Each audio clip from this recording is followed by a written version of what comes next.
이제 이스라엘 시리즈가 거의 끝내가는 것 같아요. 제가 계속을 하려면 앞으로도 한 1년은 더 해야 될 것 같은데, 잠깐 여기에서 이제 끝내고, 이제 오늘이 44번째인데, 다음 주에 45번째로 해서 끝내고, 이제 우리 성탄과 새해를 맞이해서 또 우리 새해가 되면 또 다른 시리즈로 이제 공부하게 될 거예요. 그렇다고 해서 이스라엘이 그걸로 끝나는 것이 아니고 앞으로도 계속해서 이스라엘과 연관되는 말씀들이 우리에게 올 것입니다. 기대해 주시길 바라요. 지난 시간에도 우리가 참 어려운 공부를 지금 하고 있는데, 지난 시간에 왜 사탄에게 높은 지위와 이 막강한 권력을 부여하셨나 라는 그 어려운 주제를 가지고 성령님이 우리에게 가르쳐 주시는 대로 우리가 공부했어요.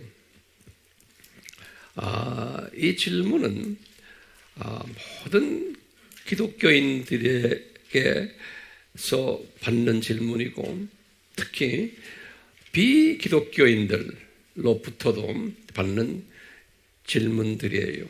그렇기 때문에 우리가 이 질문을 잘 대답을 할 수 있는 지식과 명철과 지혜가 있어야 된다고 저는 보고 있어요. 그런데 이제 놀랍게도 오늘날 기독교인이라고 하지만 대부분의 기독교인들이 인본주의 지향적 그러한 사상을 가지고 있는 분들이 엄청 많아요.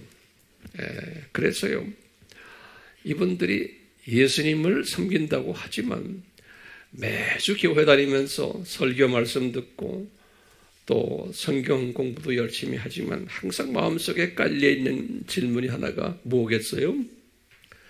하나님이 사랑이신데, 요한일서 4장 16절이에요. 하나님이 사랑이신데 왜 사탄을 허락하셨나? 왜 그놈을 당장 타락 즉시 불못으로 던지지 않으셨나? 이 질문 끝없이 하게 돼요. 뿐만 아니라 이놈을 쭉 7,000년 동안 권력을 가지고 행사하게 하다가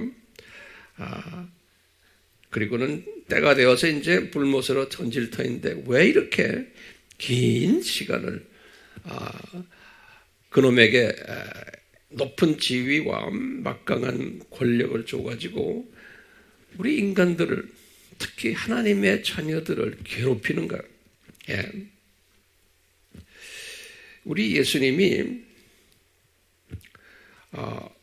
왜 이놈들에게 이런 권력을 주셨나라는 질문, 이 질문이 또 하나 있고, 그 다음에 중요한 질문이 있어요.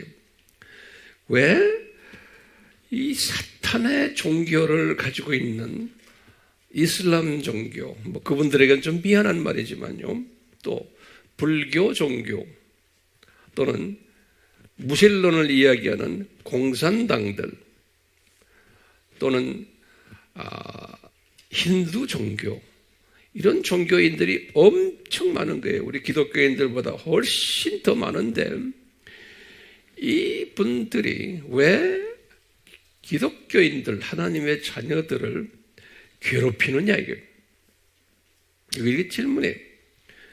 그래서 특히 이슬람도 말할 거 없지만 하나님의 자녀들이 숨어서 예수님을 섬기는 거예요. 또 우리 공산권에서도 마찬가지인 거예요. 우리 북한은 말할 것도 없고 중국도 그렇고 숨어서 예수님을 섬기는 거예요. 그리고는 두려워하고 그놈들을 그러면 이런 질문이 있어요. 왜 그러시는가? 왜 하나님이 이렇게 디자인하셨나요? 이 질문 저만 지금 던지는 거 아니죠? 여러분들도 마찬가지고 여러분들의 가족들도 이 질문 던져요. 주변의 친구들도 이 질문을 던지고 자녀들도 이 질문을 던져요. 여기에 대한 대답이 필요해요? 안 해요? 이게 절대적으로 필요한 거예요. 이 대답을 우리가 해줘야 되는 거예요. 그러면 똑똑한 사람들은 그래요. 어떻게 우리가 섬기는 예수님이 이 공산당 저놈들한테도 꼼짝 못하시느냐 이거예요. 지금 우리 북한에 예수님을 사랑하는 우리 형제 자매들이 그놈 공산당 놈들한테 엄청 매를 맞아가면서 감옥에 있는 거예요. 그럼 예수님은 어떻게 손을 놓으셨나? 맥이 없으신가? 포기하셨나? 이런 이야기들에 대해서 제가 지난 시간에 나름대로 좀 설명을 해드렸어요. 오늘도 계속해서 이제 할 터인데요. 계속해서요.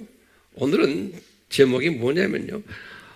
어떤 사람을 사탄이 가장 두려워하는가라는 제목을 가지고 오늘 좀 말씀드리려고 그래요.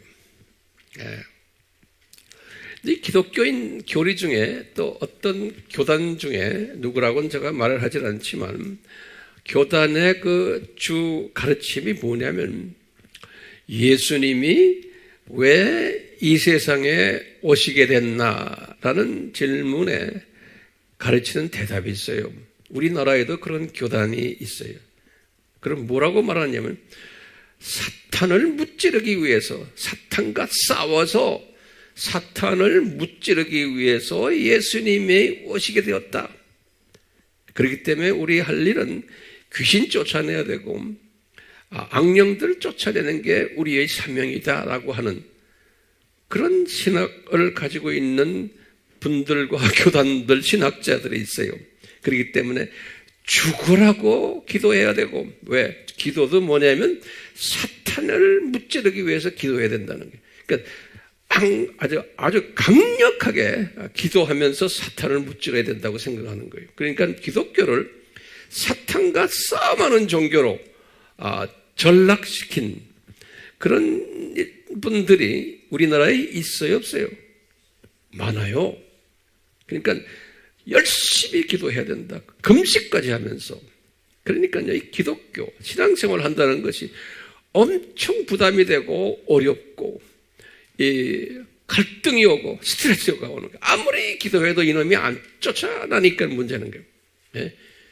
우리가 북한의 김정은 그놈들 없애기 위해서 밤을 새며 기도하는 분도 있고 뭐 금식하는 분들도 있는데 이놈들이 쫓겨나지 않고 더 악하게 놀아요. 요새 노는 거 보세요. 그냥 미사일 쏘고 말이죠. 더 악하게 놀아요.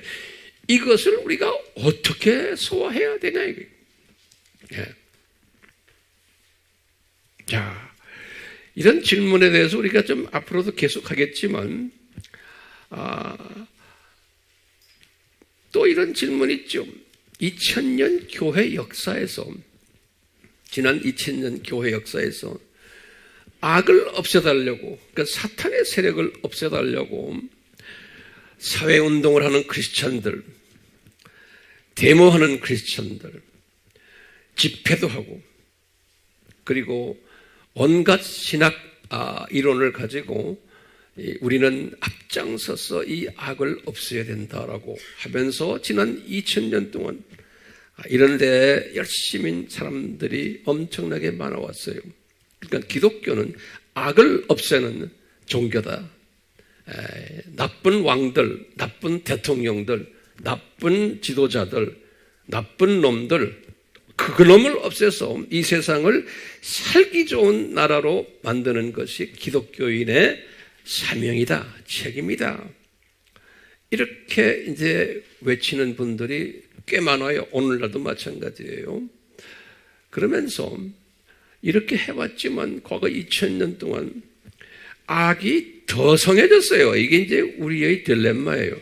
이렇게 교회가 또 크리스찬들이 열심히 악을 없애려고 별 노력을 다 했는데 가면서 악이 더 심해지는 거예요. 예. 이것을 우리가 어떻게 대답해야 돼요? 여러분들 어떻게 대답해야 돼요? 여러분들이 가르칠 때도 이렇게 질문을 던지고는 여기에 대한 해답을 해줘야 돼요. 그러면 내가 해답을 받는 것만이 아니고 우리 주변에 우리 형제 자매들도 이 해답을 받아야 되는 거예요. 우리가 지금 조금씩 받고 있어요? 안 받고 있어요?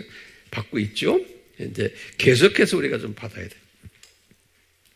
자, 그러면 이제 어떤 분은 그래요. 황 목사님, 이렇게 악이 성한데 점점 더 성해지는데 그렇다고 예수님께만 다 맡겨놓고 손 놓고 있으라는 겁니까? 라고 또 질문을 던질 수 있어요. 그런 질문 던지겠죠? 이 악이 이렇게 성한데 그러면 예수님께만 맡겨놓고 우리는 손 놓고 있어야 됩니까? 라고 이렇게 말을 할 때 손 놓고 있으면 안 된다라고 저는 말하고 싶어요. 다시 말하면 악이 있다는 것을, 악이 이렇게 악하다는 것을, 더 강하게 악이 행한다는 것을 노출을 시킬 필요가 있는 거예요. 예.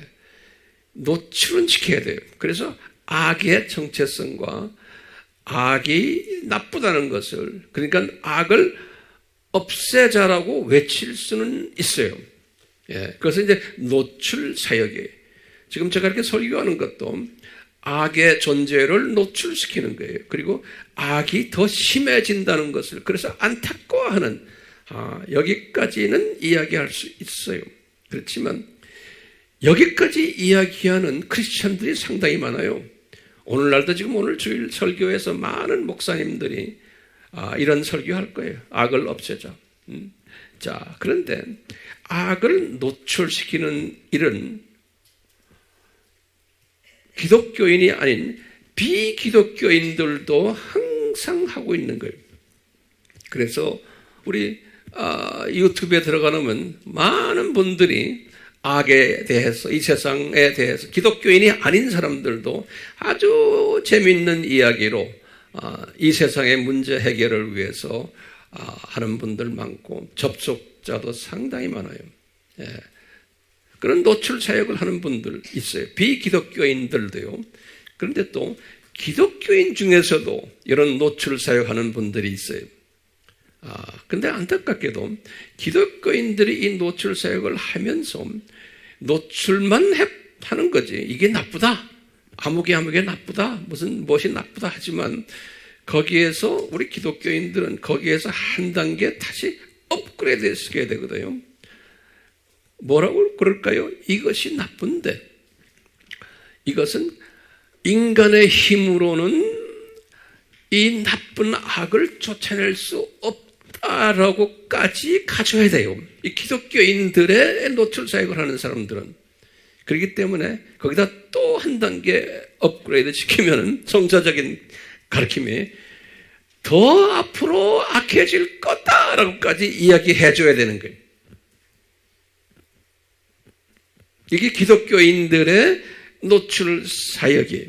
그러면서 더 거기다 또 하나 또 보태면은 이것은 예수님의 디자인이다. 이 사회가 악해지는 것은 앞으로 예수님의 재림 전까지 더 악해질 거다. 라고까지 이야기해 주면 얼마나 좋겠어요? 그런데 그렇게 이야기하면 뭐가 줄어들어요? 구독자가 줄어들어 버려요. 그거 좋아하는 사람 별로 없어요. 그러니까 악하다 말까지만 하면 돼요. 제 말에 이해가 되세요? 예. 그게 이제 안타까운 것 중에 하나예요. 그렇기 때문에 그렇다고 해서 우리 기독교인들은 세상이 악하다는 것을 직접 간접으로 계속 외쳐야 되고 그것도 조직적으로, 예, 아주 이성적으로 또는 논리적으로 이것을 외칠 필요가 있죠. 예. 그러다가 이제 때가 되면은 우리 기독교인들은 그거 외치는 사람들 중에서 좀 더 업그레이드 시켜서 하면 좋겠죠. 예. 근데 어떤 사람들은 그까지의 사명을 주님이 주세요. 예. 그것도 사명이에요. 주님께서 주시는 사명이고 주님의 은사예요. 그건 아무나 못해요. 자, 제가요, 이 말을 하는 이유가요, 이 악이요, 언제 제거되게 되어 있어요? 그러면 언제라는 거 알죠? 그러니까 오늘날의 이 악은 더 심해질까요? 안 심해질까요? 더 심해지게 되어 있어요. 그러면 이제 우리 또 질문이 있는 거예요. 왜 예수님의 재림 전에 이 악이 더 심해지도록 디자인하셨나요? 우리가 아는 예수님이 우리 감람산 설교에서 분명히 말씀하셨거든요. 내가 재림하기 전에는 산고가 더 심해질 거다. 그래서 이 산고라는 것은 예수님의 장중에서 이 사탄의 세력들이 산고를 일으키는 거예요. 다시 말해요. 산고는 누가 일으켜요? 사탄이 일으키지만 누구의 계획 속에서, 누구의 장중에서? 예수님의 장중에서요. 그렇기 때문에 예수님이 2000년 전에 감람산 설교에서 이 본인이 디자인하신 것을 제자들에게 가르쳐 주셨어요. 그러니까 이 산고는 예수님의 완전한 계획 속에서 이 산고가 움직여지는 거예요. 아멘이요? 예. 자, 그렇기 때문에 왜 예수님의 이 재림 전에 이 산고들, 자연적인 산고, 정치 경제적인 산고, 전염병 산고, 복음의 산고, 이 윤리 도덕이 무너지는 산고, 이 모든 인간성이 무너지는, 자연이 무너지는, 복음이 무너지는 이 산고, 왜 예수님이 디자인하셨나? 이게 이제 우리 질문 중에 하나예요. 왜 이런 산고가 있어야 되는가? 그러면서 왜 예수님이 이것을 산고라는 단어를 쓰셨나요? 산고, 우리 아기가 나오는, 다시 말하면 산고라는 단어는요, 출생의 기쁨이 있기 전에 반드시 겪어야 하는 아픔이에요. 이 산고에 다시 말하면 기쁜 소식이 있기 전에 반드시 겪어야 하는 아픔이에요. 그럼 기쁜 소식은 누굴까요? 예수님의 재림이에요. 예수님의 재림의 초림에서부터 재림까지 약 2000년 안에 재림의 기쁜 소식이 있기 전에 반드시 있어야 되는 아픔이에요. 그것을 산고라 그랬어요. 그러면 왜 이렇게 꼭 기쁜 소식 있기 전에 이렇게 아픔을 만들었습니까? 그냥 기쁜 소식 주시면 되지 라고 하면은 이 아픔을 통해서, 산고를 통해서 애타게 기다리게 하시는 거예요. 예수님의 재림을 우리 인간의 태생적인 한계성이에요. 그래서 우리 인간은 아픔을 통해서 이 예수님의 재림을 기다리도록 만든 거예요. 그건 이 세상엔 소망이 없다, 이제. 예수님 오실 것밖에는 이렇게 만들어 놓는 거예요. 그뿐 아니라 오셨을 때 예수님이 기다리다가 오셨으면 고마움을 느끼도록 하기 위해서 그런 거예요. 이 인간의 태생적인 한계성이에요. 그리고 오셨기 때문에 고마운 것만이 아니고 기쁨을 누리라고. 기쁨을 누리라고. 그렇게 이제 하신 거예요. 인간의 태생적인 한계성이에요. 그래서 이 예를 제가 몇 가지 들어드릴게요. 우리 돈이요, 없어야지만, 빚에 쪼달려야지만 돈의 귀함을 알아요. 이거 우리 인간은요, 아마 없어져야 돼요. 고생해봐야 돼요. 예. 건강도 한번 잃어봐야지만 정신 차려요. 건강의 소중함을. 공기 오염도 경험해야지만 공기의 고마움을 알아요. 물 오염도 경험해야지만, 이 공산사회에서 핍박이 있어야지만, 이 통제를 받아야지만 민주주의의 소중함을 알아요. 그러니까 복음 때문에, 예수님 때문에 고통을 당해야지만 그 예수님의 재림에 애타게 기다리고 고마움을 알고 그 다음에 기쁨을 나타낼 수가 있어요. 네.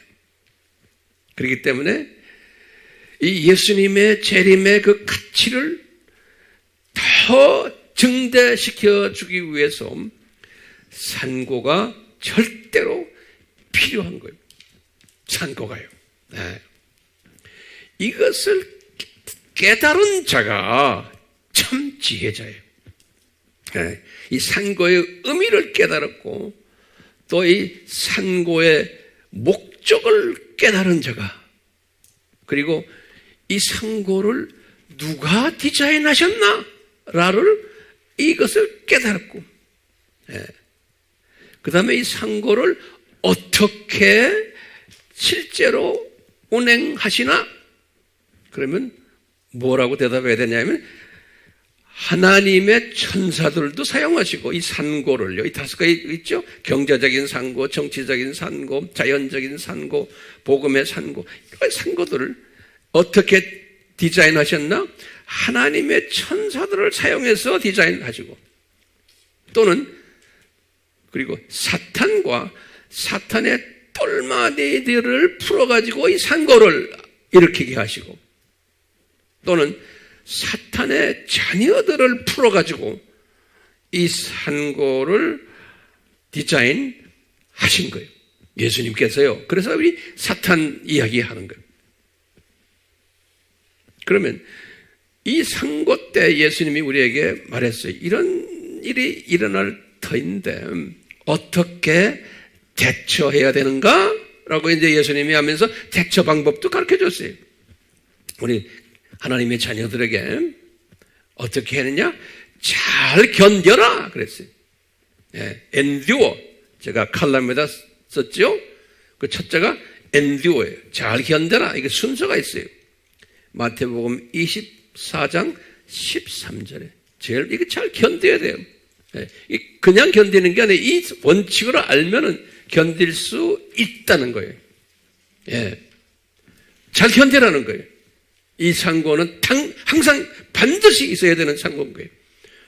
두 번째는 예수님이 뭐라고 그러냐면요, 깨어있어라 그러는 거예요. Wake up.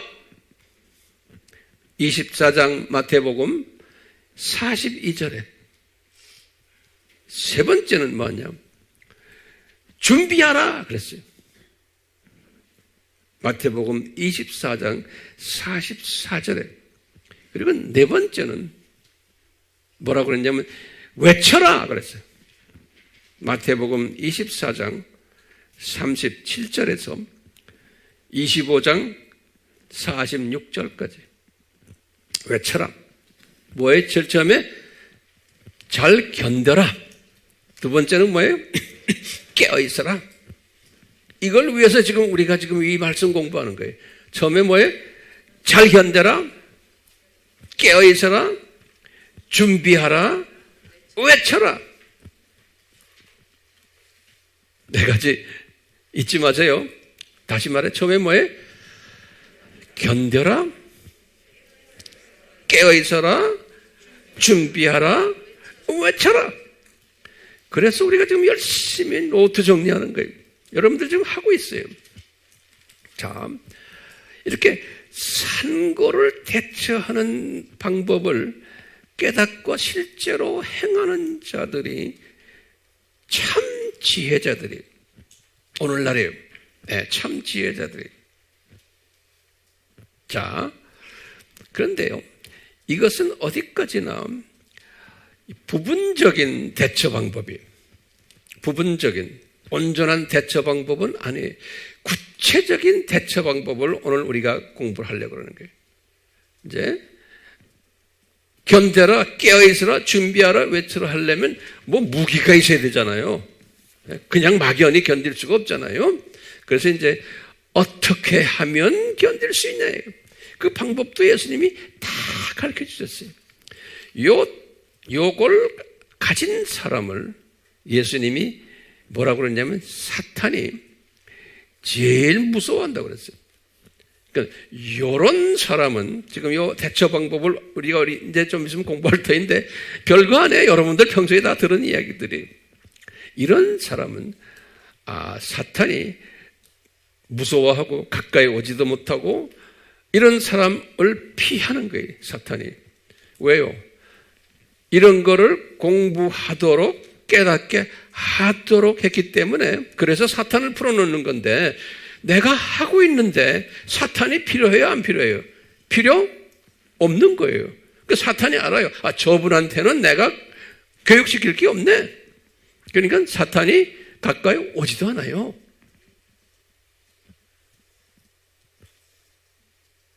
오늘 설교 끝났어요. 자, 그러면 우리가요, 어떤 지혜가 필요하길래 지금 사탄이 가장 무서워하는 지혜가 있어요. 이게 뭐예요? 이 산고 속에, 상고 뒤에 깔려있는 산고를 디자인하신 주체가 누구냐에 대해서 깨닫는 사람이에요. 내 말하는 게 좀 길어요. 상고 뒤에서, 지금 오늘날 지금 상고들 있잖아요. 이 뒤에서, 이 상고를 뒤에서 이것을 컨트롤하고 디자인하고 컨트롤하신 분에 대해서 알 때, 이 사탄이 두려워하는 거예요. 그리고 그런 분은 건드리지를 않는 거예요. 그런 분의 부모님은 자녀들을 주님이 보호시키세요. 왜? 사탄이 건드리질 않아요. 사탄을 풀어놓은 목적이 뭐예요? 예수 그리스도가 누군가에 대해서 더 깨닫게 만들기 위해서예요. 이 창조 목적 학교의 교장 선생님의 정체성을 깨닫고 이분에게 내가 순종을 할 때는 교감이 할 일이 없어지는 거예요. 교감이 할 일이 없는 거예요. 그러면 평소에 우리가 항상 이야기하지만 이 중요한 예수 그리스도가 누구냐에 대해서 중요하게 가르치는 7가지의 신학 주제들이 있어요. 이것을 우리가 아바에서도 열심히 공부하고 제가 주일마다 설교하는 내용들이에요. 이것을 다시 한번 수천 번을 제가 이야기하지만 다시 한번 정리합시다. 첫째가 뭐냐면요, 7가지의 신학 주제들이 다 예수님을 알기 위해서 하는 거예요. 첫 번째가 뭐냐면 창조 목적론과 삼위일체론이 여기 한 과목이에요. 창조 목적론과 삼위일체론. 삼위일체는 하나, God, 엘로힘 아닙니까? 창조주, 창조자들이라는 이름이에요. 엘로힘. 그러니까 창조자니까 창조 목적이 있고 그분들이 삼위 하나님이 누군가에 대해서 우리가 철저하게 알아야 돼요. 이것을 알면은 사탄이 겁을 내요. 이런 사람에게는 사탄이 가까이 오지를 않아요. 왜? 예수님이 못 가게 하세요. 천사들도 못 가게 하세요. 그런데 하나님의 자녀들인데 오늘날 전 세계 어디를 가나 똑같아요. 교회는 다니는데 이 부분을 몰라요. 하나님의 자녀들이, 목사들도 모르는 사람 많아요. 그러니까 교회 예배 드릴 때 그냥 딴소리 하면서 설교하고 딴소리 하면서 그냥 이 세상에서 어떻게 하면 잘 살아라, 성공해라, 돈 많이 벌어라, 행복하게 살아라, 이런 식으로 하니까 이 기본 주제를 가르쳐 주질 않고 본인도 모르고 하니까 하나님의 자녀들이 사탄의 밥이 되는 거예요.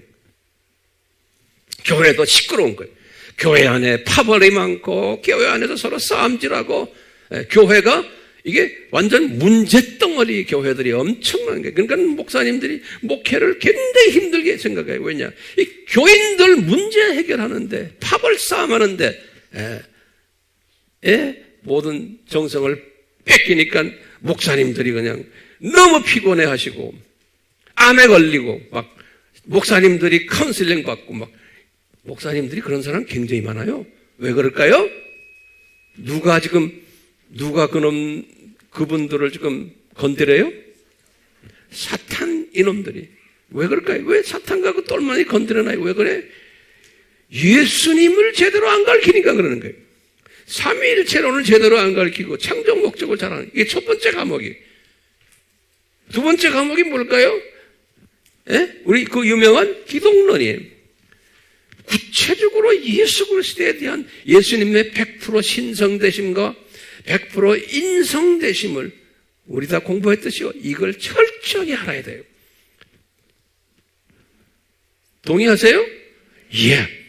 그러면 사탄이 우리를 건드리지 못해요. 세 번째는 뭔가? 예수님의 구원론이에요. 이분이 왜 피를 흘리시고 죽으셔야만 된다. 우리 구원론 공부 많이 했죠? 이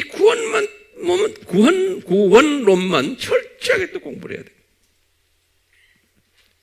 그래서 우리가 아바 하는 거예요. 네 번째는요, 삼위 하나님 중에 성령론이에요. 이것도 우리가 공부해야 돼요. 다섯 번째는, 이제는 쓴뿌리가 제거되는 성결론이에요. 성품이 변해야 돼요, 우리가. 이 쓴뿌리가 없어지면서. 그리고는 여섯 번째로, 이 순서 있어요. 그 다음에 전도론, 선교론인 거예요. 전도는 내 민족에게 복음 전하는 일, 선교는 타 민족에게 복음 전하는 일. 이 앞에 걸 하지 못하면서도 선교하고 전도하는 사람이 있어요. 그러면 누가 좋아해요? 사탄이 좋아해요. 엄청 많아요, 이런 사람들. 전도한다고 그렇게 열심히 하는데 알고 보면 우리 앞에 말하는 걸 잘 몰라요. 단순한 전도, 단순한 선교는 할 수 있지만 못해요. 선교사들도 마찬가지예요. 제가 선교지에 나가서 선교사들 이렇게 대보면은 몰라요. 이 앞에 있는 거 잘 모르면서 선교사라고 나가 있어요. 그러니까 변질되는 거예요. 선교사들이 엄청 많은 선교사들이 변질돼 버렸어요. 예. 왜 그럴까요? 이 기초 학문이 없기 때문에 그래요. 그러니까 기초 학문이 없으면 누가 덤벼들어요? 사탄과 그 똘마니들이 덤벼들게 되어 있는 거예요. 이거 예수님의 디자인이에요. 그럴 때 막 덤벼들 때 회개하고 잘 반응을 하면 좋죠. 그런 사람들이 있고 안 하는 사람들 꽤 많아요. 일곱 번째의 주제가 뭐예요?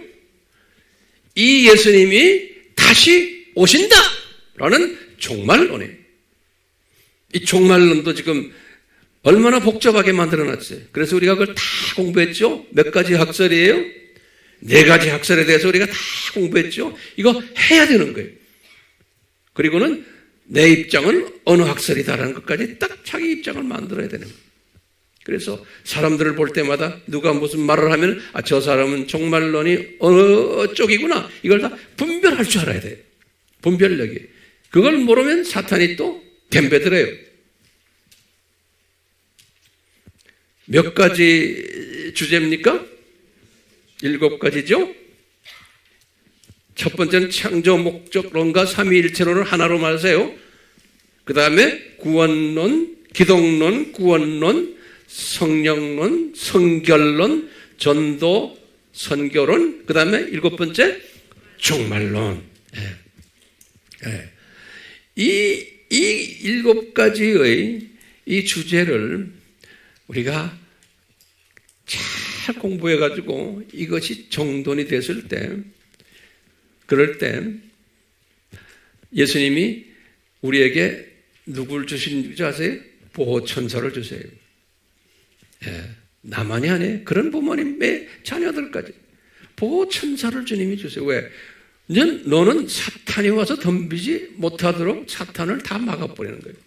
저 사람, 너 이제 나는 그때 하나님의 사랑이 있어요. 예? 사랑만 베푸세요. 왜?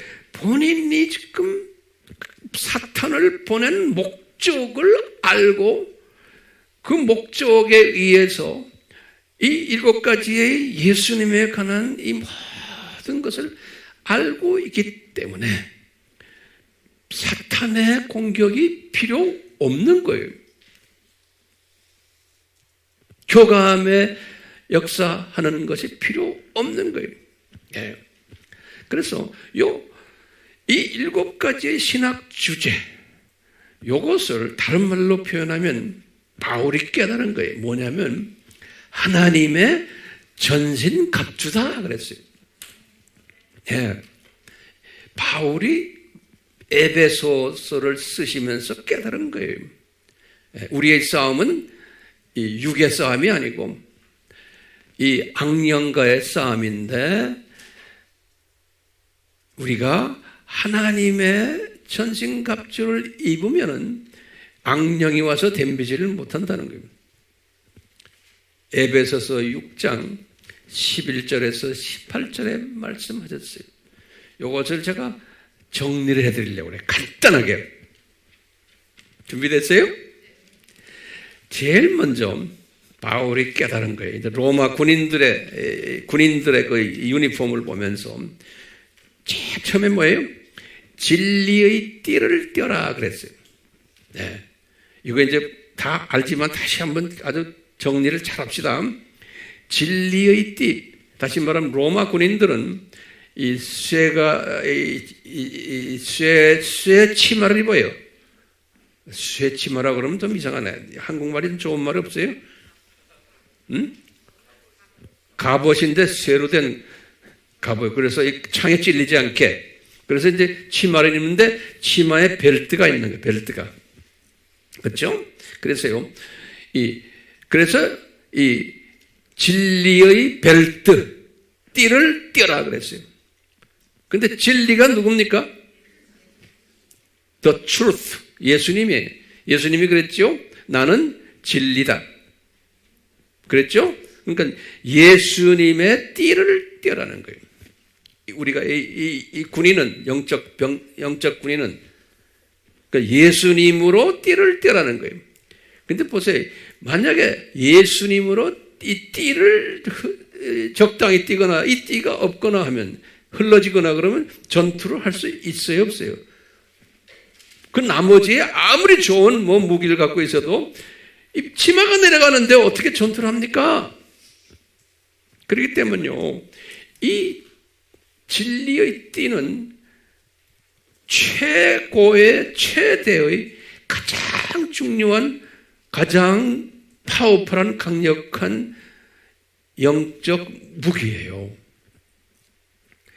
이 치마가 내려가면 아무것도 못해요. 그렇죠? 그러면 거기다 좀 적어보세요. 이 진리의 띠가 7가지의 신학 주제들에서 뭡니까?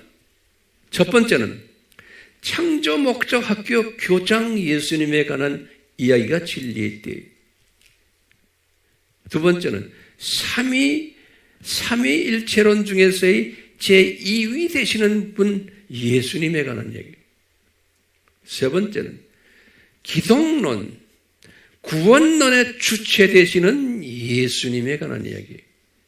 그러니까 이 진리의 띠는 아주 중요해요. 진리의 띠를 띠라는 것은 삼위일체론 공부를 철저하게 해야 되고 창조 목적론을 공부 열심히 해야 되고 기독론과 구원론 공부를 열심히 해야 되는 거예요. 이걸 철저하게 깨뚫고 있는 사람이 진리의 띠를 띈 사람이에요. 그래야지만 영적 전투를 할 수 있어요. 이 진리의 띠를 띠지 않은 하나님의 자녀가 영적 전투를 할 수가 없기 때문에 누구의 밥이 돼요? 사탄과 그 똘마니들, 사탄의 자녀들의 밥이 되는 거예요. 걔들이 가르치는 대로 그냥 따라할 수밖에 없어요. 그분이라고 그러면 좀 미안하지만 그놈들이라고 제가 말해요. 악한 놈들이니까 이놈들의 가르침에 그냥 빠져버리고 이놈들이 공격할 때 속수무책이 되는 거예요. 하나님의 자녀들인데. 그렇기 때문에 진리의 띠가 제일 중요하다고요? 그게 누구예요? 창조, 목조, 학교, 교장 선생님, 예수님에 관한 이야기. 삼위 하나님 중에 2위 되시는 예수님에 관한 이야기. 그래서 기독론, 구원론. 자, 심지어는 다시 오실 예수님까지 종말론까지 다 여기에 포함해 진리의 띠예요. 진리의 띠를 띈 다음에 두 번째 중요한 게 의의 흉배예요. 여기 가슴에다 흉배를 차는 거예요. 의의 흉배인데 의라고 그랬어요. 가슴이라고 그랬어요. 다시 말하면 흉배는 마음의 마음. 그렇기 때문에요. 이 마음을 순수하게 만들어라 그런 소리나 마찬가지. 다시 말하면 성결론이. 예. 성결론이 의의 흉배예요. 또 구체적으로 말하면 우리 지난 시간에 말했지만 쓴 뿌리를 제거해서 우리의 마음이 순수해지는 거예요. 마음이 순수하게 되면 어떻게 돼요? 마태복음 5장 6절에 뭐라고 그랬어요? 영의 눈이 떠져가지고 하나님 나라를 볼 수 있는 거예요. 그러니까 이 쓴뿌리가 어느 정도 제거된 만큼 나의 영성이 더 커지는 거예요. 예, 영성이. 그러니까 독수리 시각자가 되려면은 이 마음이 순수해져야 되는 거예요. 그 성령의 열매들 맺히는 사람이에요. 다시 말하면 인격이 고상한 사람이에요. 예, 그러려면 쓴뿌리가 없어야 돼요. 그러니까 이게 성결론이에요. 성결론. 자, 그런데 진리의 띠를 띠지 않고 치마가 헐렁헐렁하면서 이렇게 할 수 있어요? 치마가 헐렁헐렁한 사람이 인격은 고상해요. 그러면 어떤 인격이에요, 그건요? 세상 사람들의 인격이나 비슷한 거예요. 세상 사람들의 인격은 치마 없어도 괜찮아요. 그런데 인격이 고상한 사람이 되기 전에 뭐부터 돼야 돼요? 진리의 띠부터 띄어야 되는 거예요. 안 그러면 진리 띠가 없는데 사람 인격은 괜찮아. 그러면 사탄이 와서 덤벼들어요. 왜? 전투할 수 없어요. 치마가 헐렁헐렁한데. 그러니까 순서가 중요하죠. 뭐부터 공부해야 돼요? 이 기독론, 삼위일체론, 구원론을 공부해야 돼요. 이거 하다 보면은 진리의 띠를 단단하게 매다 보면은 자기도 모르게 쓴뿌리들이 슬슬슬슬 나가기 시작을 해요. 자기도 모르게 이 말씀의 검이 나의 쓴뿌리들을 없애게 돼 있어요. 그렇게 돼 있어요.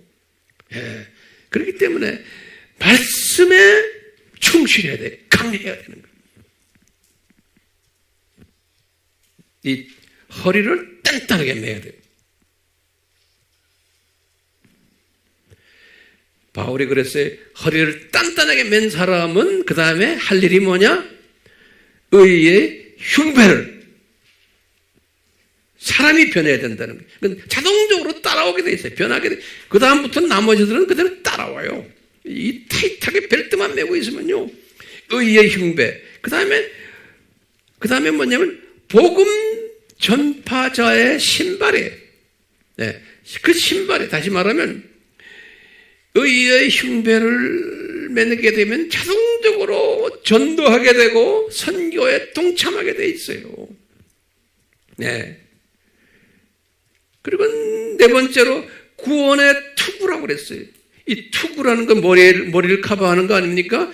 여기 이제 브레인 시스템이에요. 다시 말하면 구원이에요. 다시 말하면 구원론으로 내 머리가 완전히 무장하는 거예요. 구원론으로. 예수님의 보혈.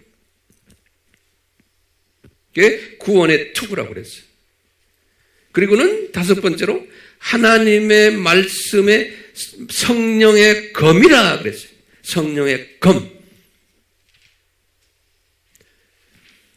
이렇게 말씀하셨는데 성령의 검이, 자, 하나님의 말씀을 성령의 검이라고 그랬어요.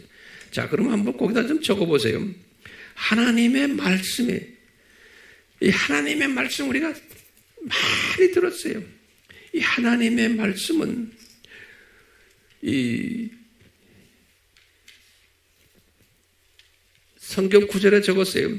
이것은요, 예리한 양날 달린 검이라 그랬어요. 하나님의 말씀은 양날 달린 검이에요. 그랬어요. 히브리서 4장 12절, 계시록 2장 12절.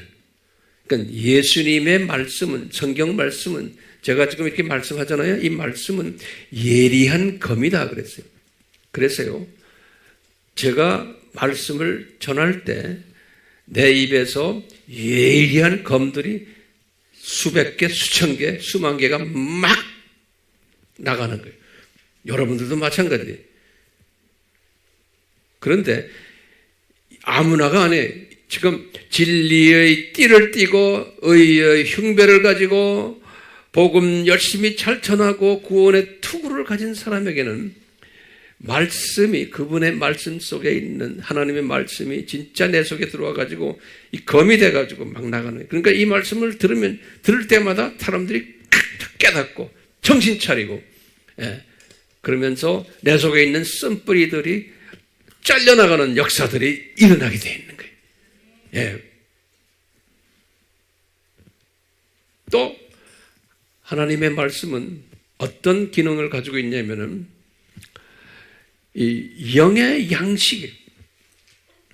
다시 말하면 이 영적으로 나를 자라게 하는 거예요. 이 말씀이 영의 양식이에요. 에스겔서 3장 1절에는 그걸 두루마리 책이라 그랬어요. 두루마리 책. 예. 그렇기 때문에 이 영의 양식은 먹어야 되죠. 그렇기 때문에 예레미야서 15장 16절에는 이 영의 양식을, 하나님의 말씀을 먹어라 그랬어요. 자, 그런데 중요한 게 있어요. 이 영의 양식인 이 두루마리 책이에요. 이 두루마리 책은 누구에 관한 이야기인가? 여기 중요한 거예요. 무슨 정보가 그 두루마리 책에 들어있느냐? 그럴 때 예수님의 기독론에 관한 이야기라는 거예요.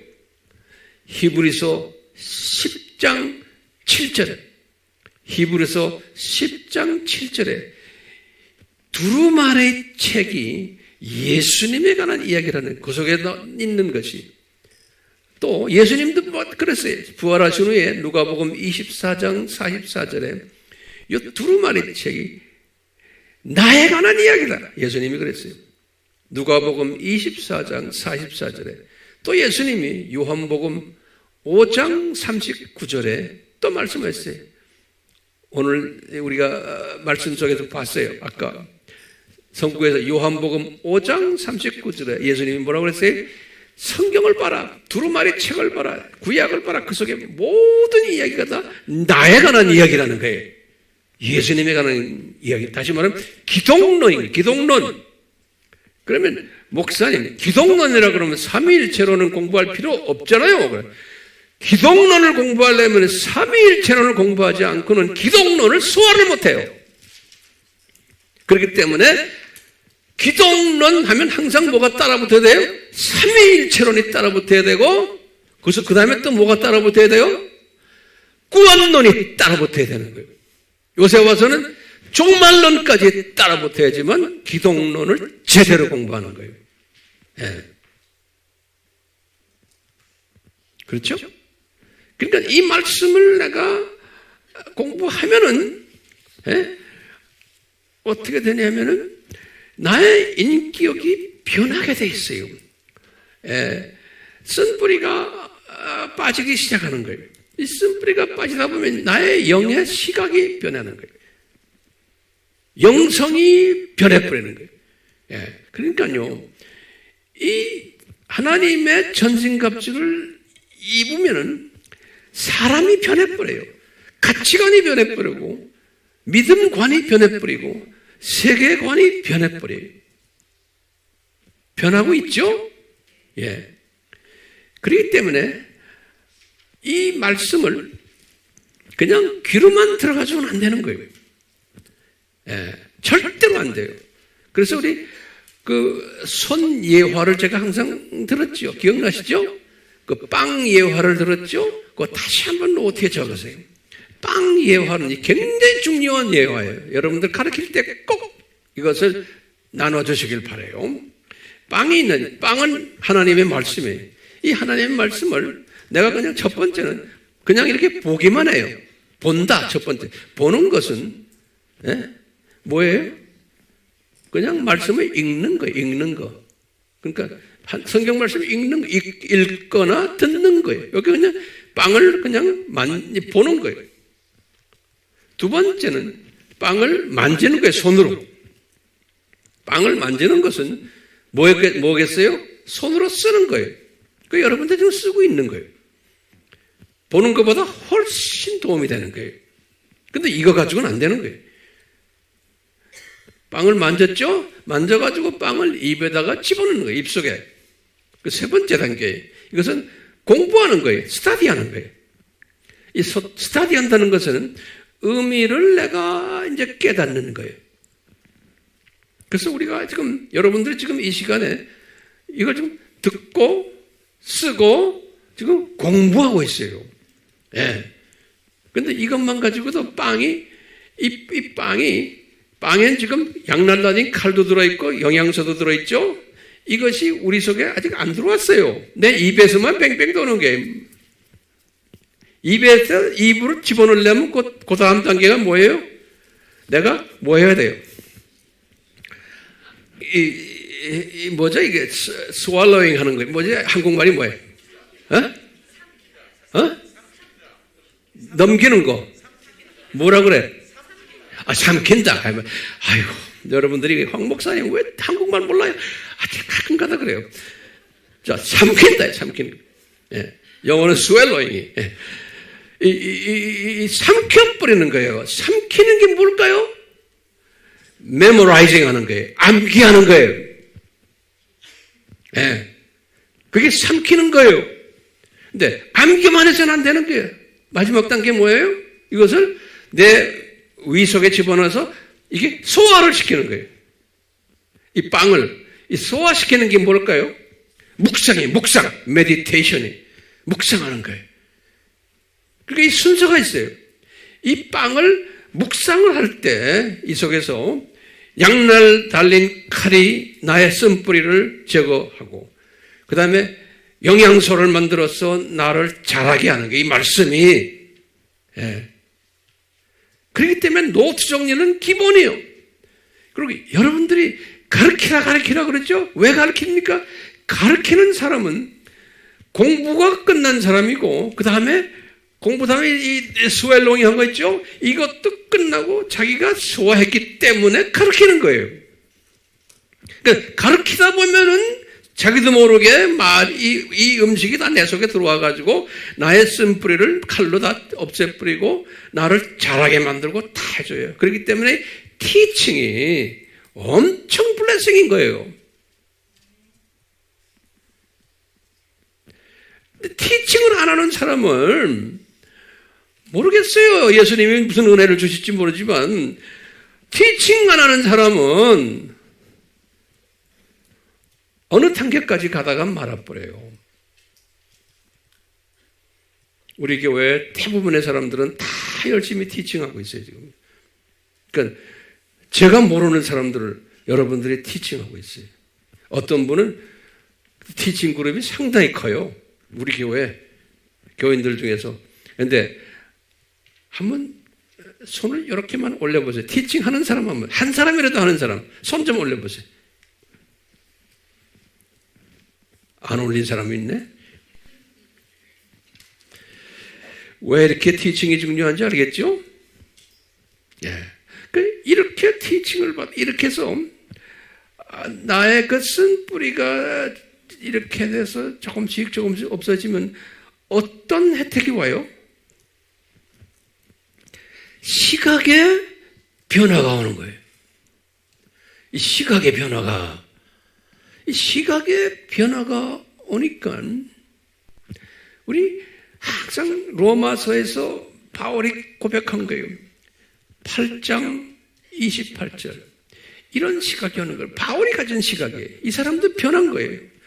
하나님을 사랑하는 자, 그 뜻대로 부르심을 입은 자들은 하나님을 사랑하는 자들이에요. 그러니까 이것을 하는 사람들이에요. 이런 사람들은 모든 것이 합해서 선을 이루느니라 그러는 거예요. 좋을 때나 나쁠 때나 보면 선을 이루기 위해서 주님이 이끄신다라고 보는 이 시각을 가지는 거예요. 그러니까 이것은 내 삶에 적용하는 거예요. 지금은 내가 좀 기분 나쁜 일도 있고 좀 답답한 일도 있고 문제가 있지만 곧 좋은 일로 변하겠구나. 이 시각을 가지는 사람이에요. 그런 사람은 바울이 그랬어요. 데살로니가전서 5장 18절에 범사에 감사하라 그랬어요. 범사라는 건 좋을 때나 나쁠 때나 영어 성경에는 이렇게 써 있어요. At any circumstances 그랬어요. At any circumstances. circumstances가 뭐예요? 상황이 어떤 상황이라도 좋은 때나 나쁜 때나 항상 그냥 주님께 감사하는 사람. 나쁠 때도 감사하는 사람. 이 시각의 변화가 오는 거예요. 시각의 변화가. 그러니까 이런 사람은 얼굴 보면 알아요. 인상 안 떨어요. 항상 평화스러워요. 그걸 본인들은 잘 몰라요. 여러분들 그러니까 초등학교 동기동창들이나 중고등학교 동기동창 모임에 가끔 나가세요. 동급 같은 나이끼리니까. 그래가지고 얼굴을 딱 보세요. 그러면 그 동기동창들이 분명히 여러분들에게 뭐라 그러겠어요? 야, 너 왜 이렇게 젊게 보이니? 너 왜 이렇게 해피하게 보이냐? 이런 말을 들어야 돼요? 안 들어야 돼요? 들어야 되는 거예요. 그 소리 안 듣고 똑같이 그냥 인상파로 같이 있으면 이건 아직까지 아닌 거예요. 제 말에 부담이 돼요? 안 되죠? 그런 소리 들으세요? 안 들으세요? 듣죠. 당연히 듣죠. 며칠 전에 내 가까운 친구들 몇 사람 오래간만에 만났는데 뭐라고 그러는지 아세요? 날 보고요. 길거리 가면 못 알아보겠네 그러는 거예요. 나를요. 길거리 가면 못 알아보겠대요. 네. 자, 솔로몬이 깨달은 게 잠언 3장 5절에서 6절에 우리 다 이거 사람들이 즐겨 쓰는 주님의 말씀들이 잠언 3장 5절에서 6절에 솔로몬이 실수를 많이 하고 나중에 깨달은 게 뭐예요? 그러는 거예요. 여러분들 마음을 다해서 너의 여호와를 의뢰해라. 그러니까 trust. 그분을 trust 하라는 거예요. 제일 먼저.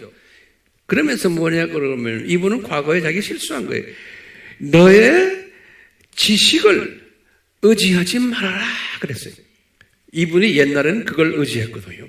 지식이 많아가지고 세상 지식이. 그러면서 마음을 다해서 여호와를 의뢰하고 너의 지식을 의뢰하지 말아라. 그러면서 모든 일에 at any circumstances 모든 일에 예수님을 인정해라 그랬어요. 그러니까 이분이 컨트롤하고 있다는 것을 좋은 일이나 나쁜 일이나 그리하면은 내 길을 인도하시리라 그랬어요. 예수님이. 그러니까 이것은 아무나 되는 게 아니에요. 지금 이 쓴뿌리들이 이 하나님의 전신갑주를 입고는 이 쓴뿌리들이 어느 정도 정리가 되면 갑자기 시각이 달라지는 거예요.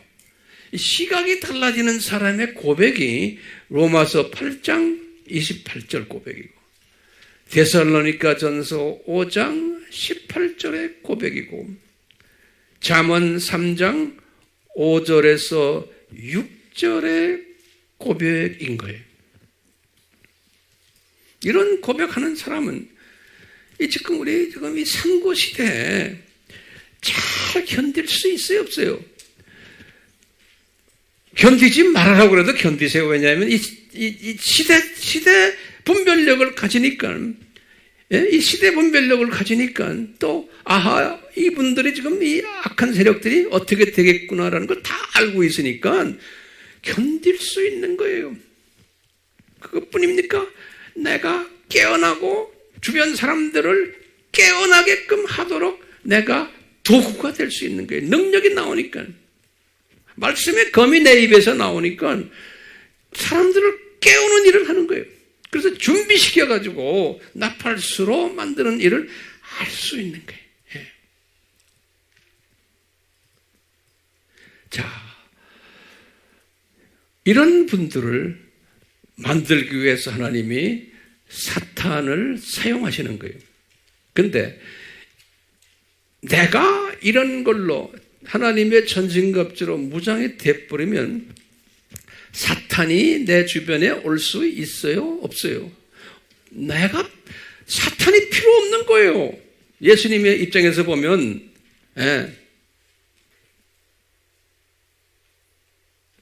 그러니까 예수님의 입장에서 보면 예수님이 나 같은 사람을 필요로 하는 거예요. 사탄 필요 없고 이제는 네가 필요하다는 거예요. 너는 소중한 존재예요. 예수님이 이런 사람을 아끼시는 거예요. 그러면 예수님이 이런 사람을 친구라고 말하는 거예요. 요한복음 15장 15절에 뭐라고 그랬냐면 제자들에게 너희들이 내 계명을 잘 지키고 나와 항상 동거하고 있고 말씀 속에 들어와 있으면은 You are my friend 그러는 거예요. 열매를 많이 맺는 사람은 모든 기독교인이 프렌드가 아니에요. 이 카테고리에 들어온 사람을 요한복음 15장이 뭐예요? 아버지는 참포도나무에 너희들은 가지 이런 게 있죠? 그 말씀하시면서 그러는 거예요. 그러니까 이 예수님의 진액을 하나님의 말씀을 잘 빨아먹으면서 열매를 많이 맺힌 사람은 예수님이 그러는 거예요. You are my friend. 왜 friend라고 그래요? 왜냐하면 이런 사람을 예수님이 왜 필요하냐면 이런 사람이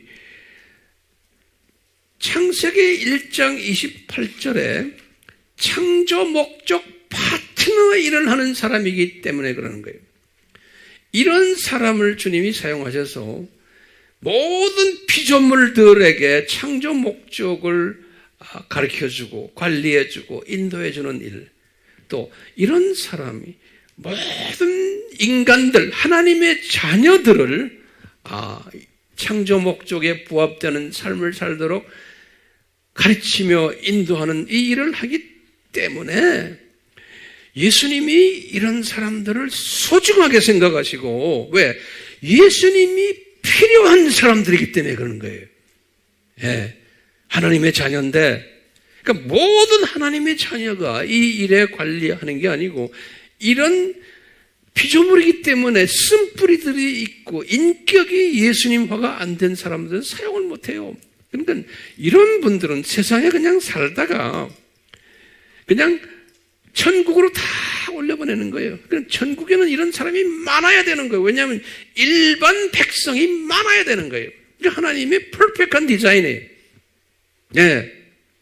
그렇기 때문에 그냥 이런 걸 모르고서 살다가 이 세상 사탄 그놈들이 와서 괴롭힐 때 울고불고 하고 기도도 하고 이거 없애주십시오. 그런 고생을 하다가 나중에 하늘나라에 가는 거예요. 예? 대부분의 하나님의 자녀들은 그러니까 기도도 많이 하고 뭐 많이 하는데 성품이 변하지 않고 시각이 변하지 않으면서 그냥 살다가 가는 사람들이 대부분이에요. 근데 그게 나빠요? 아니, 예수님의 디자인 같아요, 저는. 그렇기 때문에 왜냐? 일반 백성이 많아야 되는 거예요. 저 동네. 거기서 그 안에서 일반 백성 중에서도 계층이 있겠죠. 그러니까요. 제가 지금 이 가르치는 이 내용을 몰라도 괜찮아요. 이 내용대로 안 살아도 괜찮아요. 내가 이걸 외치지? 안 살아도 괜찮아요. 소수에 알아야지만 되는 사람은 이런 말씀에 배고파하고 목말라 해요. 예. 나머지 사람들은 황 목사님 이런 어려운 거 우리한테 필요 없습니다. 우리는 필요한 게 뭡니까? 내 문제 해결하는 메시지 좀 가르쳐 주시고 내 가족 문제들, 자녀 문제들, 직장 문제들, 나 몸이 아픕니다. 나 좀 위로해 주시고 기도해 주시고 이런 것만 원하는 사람들이 대부분이에요. 그런 분들에게는 그 전공을 한 그런 분들만 관리하는 전공하는 또 사역자들이 있어요. 그분들은 그 사역이 그분들의 사역이에요. 예. 나는 그쪽에는 좀 부족해요. 예. 나를 그쪽에는 무능하게 만들어놨어요. 그걸 잘하는 분들은 또 그쪽에 하고. 왜 웃으세요? 예. 그러니까 나한테 그런 거를 기대하지 마세요.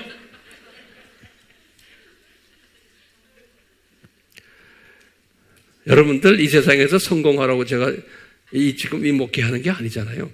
저 세상에서 성공하라고. 오케이? 네. 이 시각의 차이예요.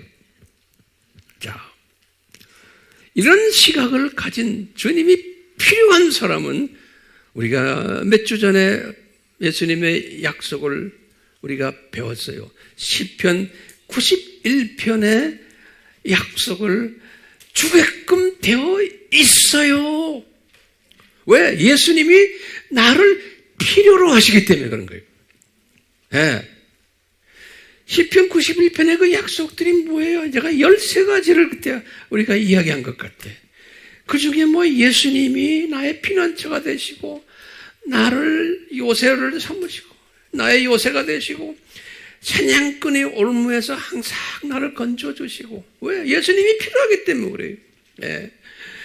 전염병이 들려도 금방금방 치료해 주시고 보호천사를 보내셔서 항상 보호하시고 나만이 아니고 우리 가족들을 다 보호하시고 나에 대해서 악인이 어떤 나쁜 짓을 할 때 꼭 보응해 주시고 내가 기도할 때마다 내 기도를 척척 들어주시고 장수하게 해서 내가 그 장수로 만족해 주시고 왜냐하면 네가 오래 살아야 돼. 건강하게. 그래야지만 네가 나를 섬길 수 있어.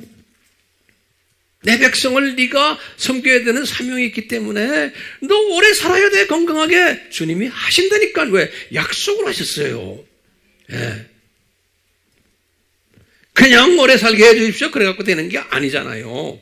이 시스템을 우리가 알 필요가 있는 거예요. 오케이? 예. 그렇기 때문에 이런 사람은 누가 제일 무서워해요? 사탄이 제일 무서워하는 거예요. 그러니까 어떤 사람이 사탄이 제일 무서워할까? 그러면 답이 나왔어요? 안 나왔어요? 나왔죠. 네. 가까이 오지도 못해 그놈들이. 왜? 보호천사들이 항상 진을 치고 있으니까. 그리고 가까이 가야 그 사람 건드려야 사탄이 소용도 없어요. 네. 건드려야 건드릴 수도 없어요. 그리고 예수님이 못 건드리게 해요. 너는 저 사람 건드리지 말아라. 네 잡은 딴 사람들 건드려라. 잠자고 있는 사람들. 그렇기 때문에 한 길로 왔다가 사탄이 무슨 길로 도망가요? 7길로 도망가게 되어 있어요. 네. 도망가요. 건드리지 못해요. 우는 사자와 같이 덤벼 꼼짝 못해요. 이빨이 하나도 없어요, 그놈들. 그러니까 우리 교회, 예? 그놈들이 우리 교회 와서 까불어요, 못 까불어요. 우리는 예수님에게만 초점을 맞추고 있으면 우리 교회 와서요, 이놈들 까부질 못해요. 그러니까 우리 교회요, 파벌 싸움이 있어요? 약간은 있겠지만 없어요. 우둔한 사람들이 그냥 패거리 좀 만들려고 하죠. 부끄러움 당해요. 예, 절대로 패거리 만들면 안 된다고 항상 제가 강조하죠. 우리 교회는 그런 게 거의 없어요. 몇몇 있긴 있어요, 내가 보면. 나중에 부끄러움 당하게 되어 있어요. 예. 왜요? 예수님이 우리를 필요로 하기 때문에 그런 거예요. 이 에마의 교회, 아미 교회를 필요로 하기 때문에 예수님이 그렇게 하셔야 돼요. 예. 제 설교의 결론이 이겁니다. 응? 아멘이요? 예. 자, 그렇기 때문에 우리는 찬송으로 우리의 신앙 고백을 해야겠어요. 우리들이 싸우는 것은 혈기도 아니고 육체도 아니고, 예? 우리의 싸울 것은 뭔지를 우리가 한번 찬송으로 한번 고백해 봅시다. 예수님, 저희들이 이 찬송을 부를 때 오늘 이 메시지가 저희들을 감동케 하시고 이것이 우리 마음에 깊이 들어와서 우리를 변화시켜서 영의 눈이 더 밝아지는 그러한 은혜가 임하기를 다시 한번 간구합니다. 예수님의 이름으로 기도드리옵나이다. 아멘.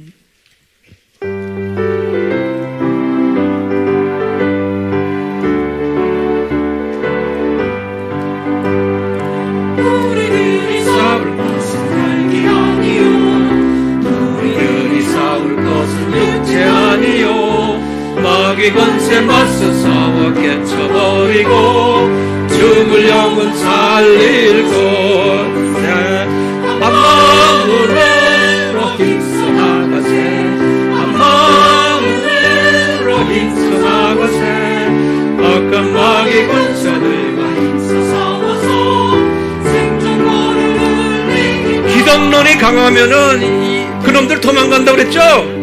싸울 필요도 없어요. 이 찬송가 우리한테는 해당이 안 돼요.